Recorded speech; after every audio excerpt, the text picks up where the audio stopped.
Assalamualaikum warahmatullahi wabarakatuh. Perkenalkan, nama saya Mutia Amalia M dengan nomor induk mahasiswa 19961411005. Nah, pada kesempatan kali ini saya akan menjelaskan materi tentang teori absolute advantage yang dikemukakan oleh Adam Smith.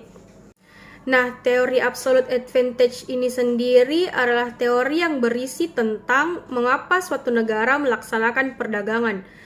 Tetapi, sebelum melangkah jauh ke teori absolute advantage, saya akan menjelaskan tentang teori merkantilisme terlebih dahulu. Teori merkantilisme adalah masa ketika di mana negara-negara Eropa melakukan ekspansi ke luar negeri untuk mendapatkan emas dari luar negeri dengan melakukan perdagangan. Dalam hal ini, Jean Bodin, Thomas Moon, dan Jean Baptiste mengatakan bahwa jika ekspor lebih besar daripada impor, maka negara tersebut disebut dengan kaya. Maksudnya, jika ekspor lebih besar dari impor, maka uang yang masuk ke dalam negeri itu banyak dan uang yang mengalir ke luar negeri lebih sedikit. Nah, selanjutnya yaitu tanggapan atau kritik dari David Hume. David Hume mengatakan bahwa negara merkantilisme akan menjadi negara yang miskin, dan jika ekspor lebih besar dari impor, maka akan meningkatkan uang yang beredar di dalam negeri itu menjadi banyak, sehingga jika uang yang beredar di dalam negeri itu banyak, maka akan mengakibatkan terjadinya inflasi. Nah, selanjutnya yaitu tanggapan atau kritik Adam Smith terhadap teori merkantilisme. Seperti yang bisa kita lihat di belakang saya, kemakmuran itu diukur dari besarnya GDP, bukan dari banyaknya logam mulia.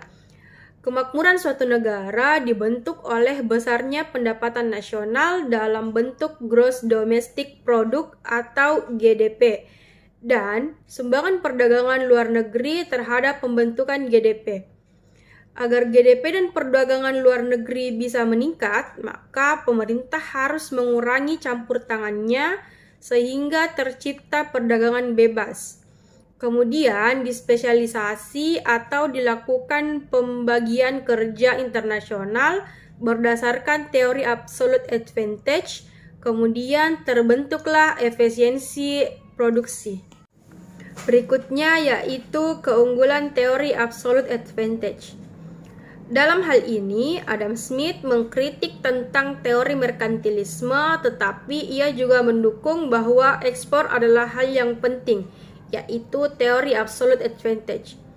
Adam Smith mengatakan bahwa dalam perdagangan kita harus memperhatikan absolute advantage, karena itu lebih efisien, dan dengan cara melakukan spesialisasi, barulah setelah itu kita melakukan perdagangan dengan negara lain.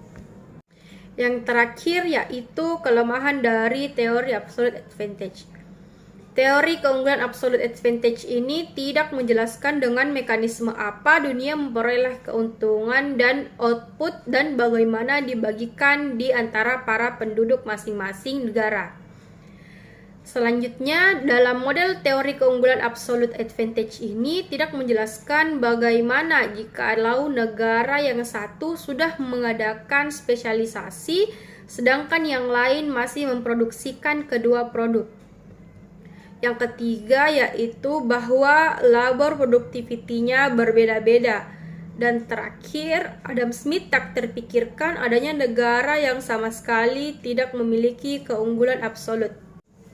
Nah, itulah tadi materi tentang absolute advantage yang telah saya jelaskan. Kurang dan lebihnya mohon dimaafkan.